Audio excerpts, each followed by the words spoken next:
bathroom. I don't know. That never became my call. It's not my call. The song against music. And they beat me for it. I can still remember. A lot of people are actually really confused about what is their call, you know, how to navigate life, you know, and all that. So I want to ask, how were you able to identify your call? How did you know it was music? Okay. There are two answers that I would give as far as calling is concerned. It's a very broad subject. But the first thing is that calling is unveiled gradually. So, and this one is a very funny one because I have many friends as examples of what I'm saying, who when I met them initially, there's one, I will not mention his name, but I'll still give as example. Very popular man of God now, you know. And when I first met him, he said God has called him to teaching, and that he's not going to teach more than 20 people who will now influence others. Wow. I said, wow, great. That his ministry is supposed to be like in a parlor, like this and all of that.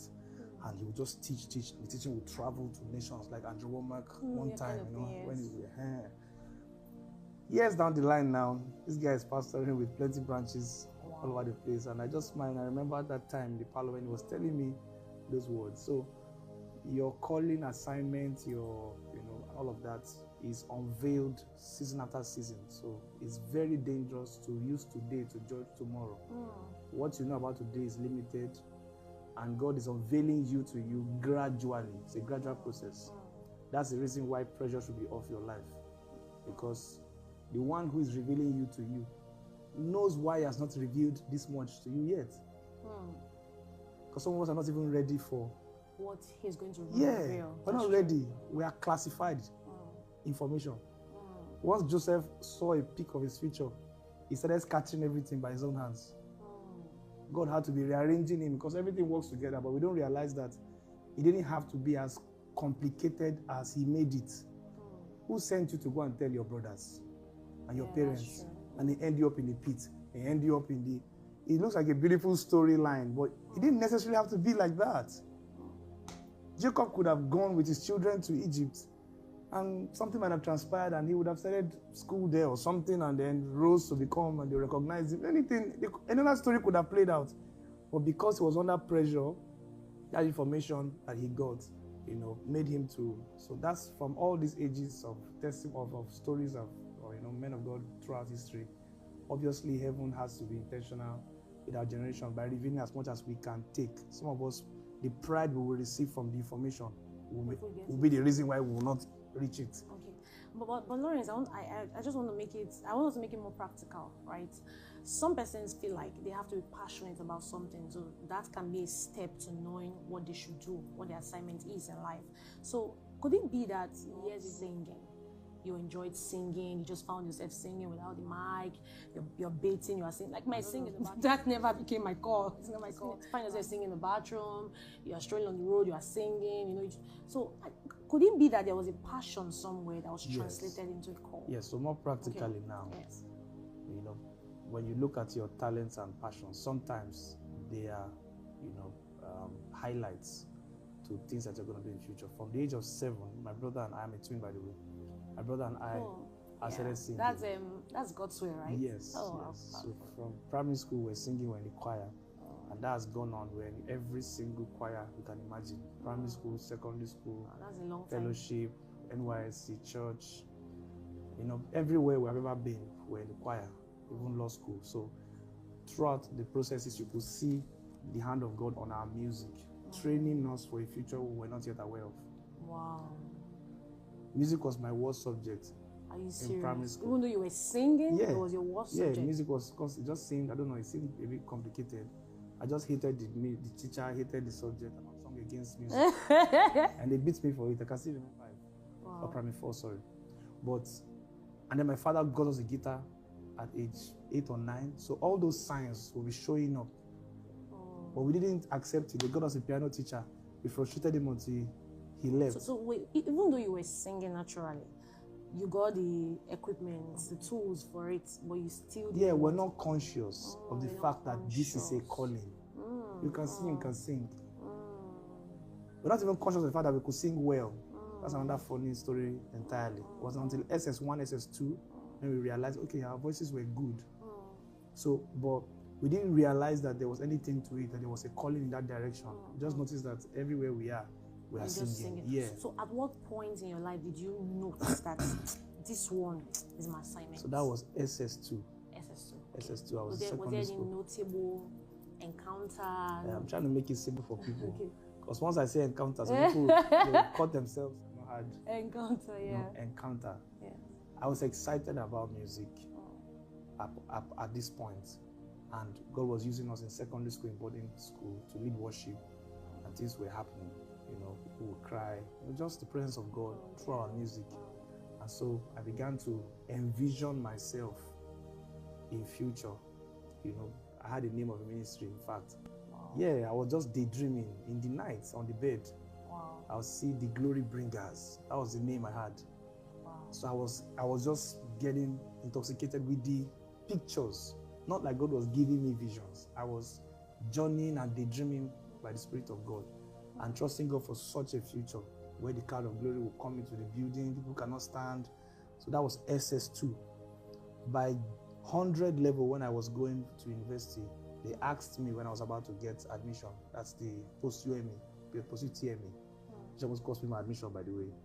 He said, "What do you want to do when you finish studying law? What are you going to do with law?" Nobody told me I'm supposed to answer and say that I plan to deliver the captives and fight for the motherless and the widows. I went to go and tell them what my future plan is. I said, I actually don't plan to use law for anything that I see myself in the music industry in future. And they looked at me like, people are trying to enter into this place. You are telling us that you want to just use and waste So that means you studied law, you never used it to work. Yeah. So music is full time for you. Yeah. So many other things, not just music. Many other things, but music was really music is core, right? You can say so. So is it possible that when you accept the call of God upon your life, you know, it becomes full time for you? You don't necessarily have to have other things that you're doing. There's so many things you are asking that need a lot of explanation. Yeah. When you say music is core, like you can have like, for example, there are ministers you meet, you say they are full-time ministers. Yes. They're full-time ministers. No, even before this question I Yes. want to quickly clarify the first one you Okay. said. Music is not necessarily the calling. Okay. The calling for me is assignment. Then the talents or capacities serve that assignment. For example, 2013, August, God said, teach my church to pray. So my assignment for about a decade, if you notice, my emphasis was prayer, prayer, prayer, prayer, prayer. So even the music, notice what it was doing. It was pushing prayer. It was not, so that was the difference between me and many others that I had to stick to as well. So the calling is different from, you get what I'm saying? So music is not necessarily a calling in my head. Music is serving a calling. So that's by the way. So back to this matter of full-time ministry or not full-time ministry. I grew up in clergy family.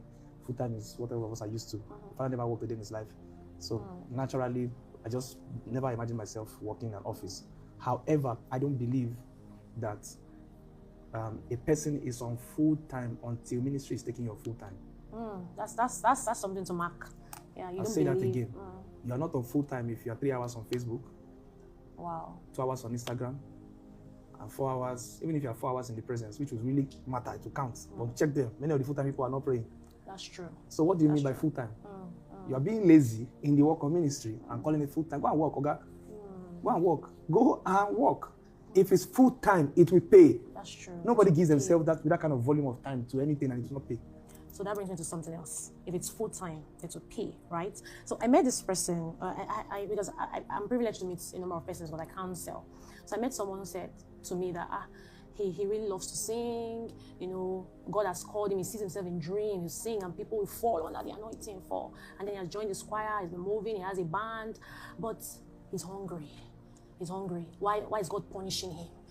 You get. He prays. He fasts. But he just sees that God is punishing him. He's hungry. He finds it difficult to do that. Even when he came to my office to see me, he had to borrow money.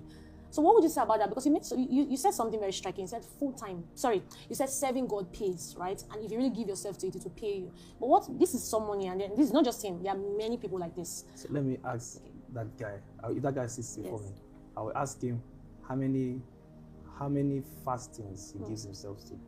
Because some of these things that he's complaining about, if he puts himself into a rigorous fasting program, he will break certain limits around his ministry and calling.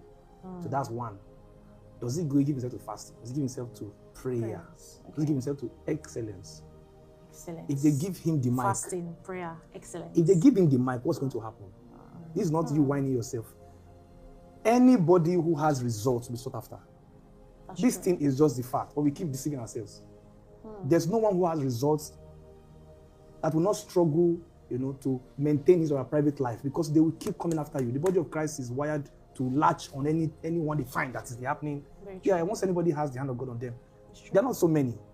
Yeah, so if the hand of God is truly on him, I'm telling you that the immediate effect is doors and platforms. Usually, unless, like I said, there's a siege on that ministry. That's why I said fasting and prayer can break it, or somebody with high authority can speak over his life and then shift him in that area.